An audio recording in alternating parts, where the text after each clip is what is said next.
सत्यवक्त जागृति केंद्र से आप आज सुन रहे हैं धर्म और धर्म पंथ का विश्लेषण। हमेशा से ही मैं ऐसा करता रहा हूँ कि जिन विषयों पे बहुत सारी हमारे संशय हैं वो दूर हों और आपके जीवन में यथार्थ छलके फैक्ट आए।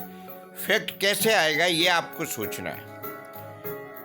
पहले मैं बता दूं, सभी धर्म शास्त्रों में मृत्यु के बाद का जो भय बताया है वो इसलिए बताया है कि आप उससे डर करके और पाप से बचें।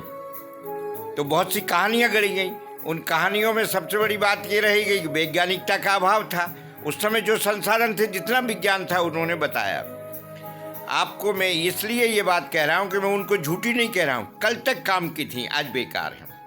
आज विज्ञान बहुत जगह उनका सब ऑपरेशन करके ओपन कर चुका है। तो मैं बता दूं, धर्म वो नैतिक मूल्य हैं जिनको कि हम जीवन में उतारते हैं और प्रत्येक महामानव सत्य सनातन जीवन मूल्यों को लेकर चला है। सभ्यता के कदम पहली बार जब उठे, जिस मनुष्य के द्वारा अंदर हृदय में ये बात आई कि कुछ ऐसा हो जिससे जानवरपन कम हो, वहीं से मनु के मन में ये बात आई। हमें ये बात को ध्यान रखना चाहिए कि हमेशा से ही सत्य के प्रति हमारा उत्सर्ग हो। सत्य क्या है? पृथ्वी परमात्मा ने बनाई, सब कुछ उसने बनाया, लेकिन उसने हमें भी बनाया, इसलिए उसके प्रति कृतज्ञता रखें और अपने भावों में विनम्रता रखें और भावों को विचार बनाकर दुनिया के लिए आए और फिर उनको आचरण में उतारें। हम प्रदर्शन बहुत करते हैं, आचरण कम करते हैं। तो हमारा आचरण शुद्ध हो तो धर्म यानी वो नैतिक मूल्य, सत्य, अहिंसा, ईमान, प्रेम, सेवा, सहयोग आदि जो बड़े बड़े गुण हैं वो सब सत्य अहिंसा में समाहित हैं। उन्हीं को हम 33 करोड़ देवताओं के नाम पर भी सुनना समझना चाहते हैं। इसलिए परमात्मा कैसा है, एक है, अनेक है, ये बेकार की बात है, क्योंकि हमारी औकात ही नहीं है उसे जान रही। हम इतना जानते हैं, उसकी वजह से हम हैं।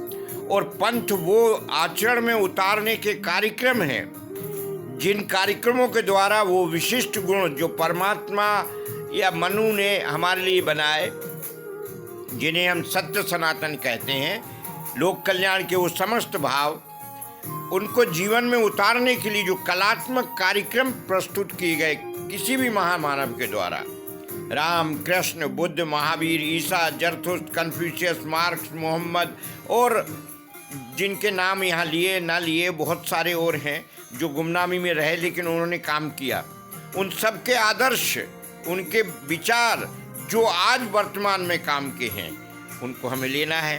उन्होंने भी उन्हीं सत्य सिद्धांतों को लेकर चले हैं, वो सत्य सनातन को ही लेकर चले हैं। लेकिन जिस देश में पैदा हुए, जिस समाज में पैदा हुए, वहाँ उस रेपर में उस ढंग से उसको मोड़ने की कोशिश की है।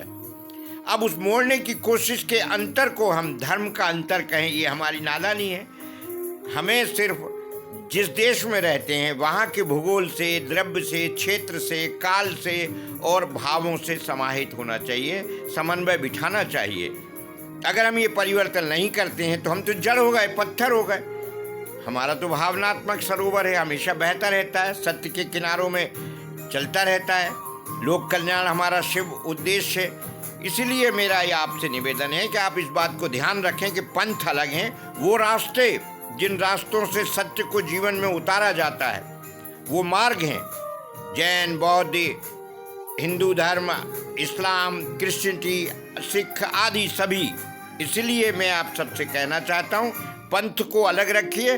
पंथों में अंतर है, पंथों के अंदर अंतर के कारण ईश्वर को अंतर मत करिए, मानव समाज को मत बांटिए।